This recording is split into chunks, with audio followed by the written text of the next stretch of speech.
Enki e a Ordem Mundial, Parte 2.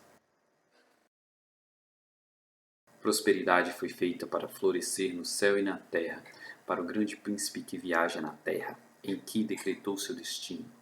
Suméria, grande montanha, terra do céu e da terra. Senta-se com o rei no tablado de An, seu rei, a grande montanha. O pai Enlil, o pai de todas as terras. Os Anuna, os grandes deuses, têm morado em seu meio e consomem sua comida.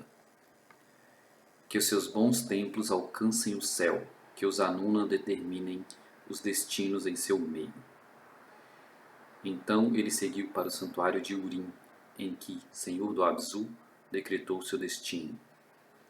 Cidade cujo destino em que decretou, santuário de Urim, você deve subir ao céu.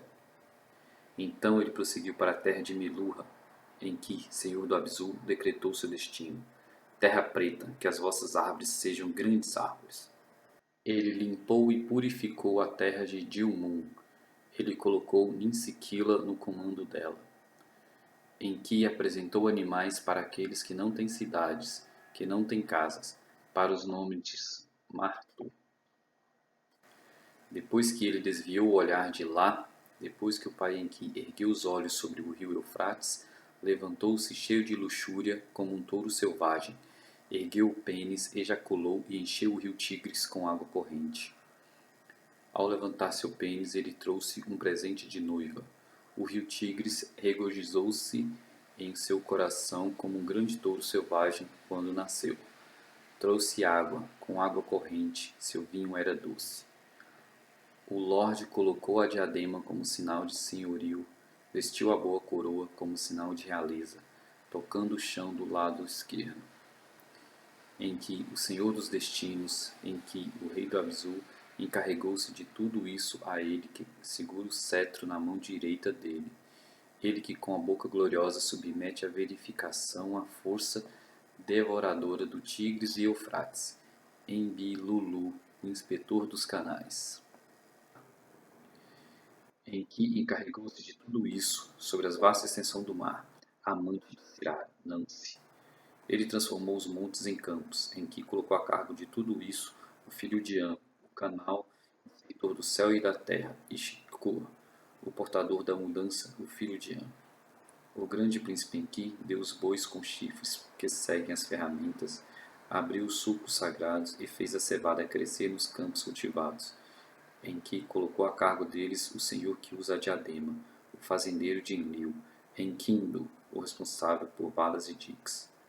Ele empilhou as variedades primitivas, mosqueada e iuma, de cevada, em que multiplicou os estoques e pilhas e com a ajuda de Enlil aumentou a prosperidade do povo. Em que carregou de tudo isso a vida da cabeça negra Exina. O grande príncipe fixou uma corda na enxada e organizou moldes de tijolos, em que colocou a cargo deles aquele cujo molde de tijolo no lugar é uma pilha de grãos para as ovelhas. Kula. O grande príncipe pousou as fundações e colocou os tijolos, em que encarregou-se de tudo isso, cujas fundações, uma vez estabelecidas, não cedem, cujas boas casas, uma vez construídas, não desmoronam. Mukdama, o mestre construtor de Enlil. Ele multiplicou os animais da planície a um grau apropriado. Ele multiplicou o ibex e as cabras selvagens das pastagens e as fez copular, em que colocou a cargo deles o grande leão da planície alta, Kakan, o rei das colinas. Ele construiu os redis, realizou sua limpeza, fez os currais de vaca, em que colocou a cargo de tudo isso o rei, o bom provedor do Eana, do Muzi Ukugal Ana, o amigo de An. Ele demarcou fronteiras e limites fixos para os deuses Anuna, em que situava as habitações nas casas e colocava as terras agrícolas nos campos, em que colocou a cargo de todo o céu e da terra o herói, Utu, o filho nascido por Ningal. Ele pegou o cabo das fibras e montou o tear, em que aperfeiçoou grandemente a tarefa das mulheres, em que colocou a cargo deles a honra do palácio, a dignidade do rei, Utu, a mulher conscienciosa, a silenciosa. Jornada de Enki para Nipru. Naqueles dias remotos, quando os destinos eram determinados, em um ano quando An trouxe abundância e pessoas atravessaram a terra como plantas verdes, então o Senhor do Abzu, rei Enki, o Senhor que determina o destino, construiu seu templo inteiramente de prata e lápis-lazulis. Ante ao Lorde Enki, Izimut, o ministro, elogia o templo. Abzu, lugar puro que cumpre seu propósito, e Engura, seu senhor, dirigiu seus passos em sua direção. No santuário de Nibru, Enki forneceu uma refeição para Enlil, seu pai. Ele sentou An na cabeceira da mesa e sentou Enlil ao lado de An. Ele sentou Nintur no lugar de honra e sentou os deuses Anuna nos lugares adjacentes. Todos eles estavam bebendo e desfrutando da cerveja e licor.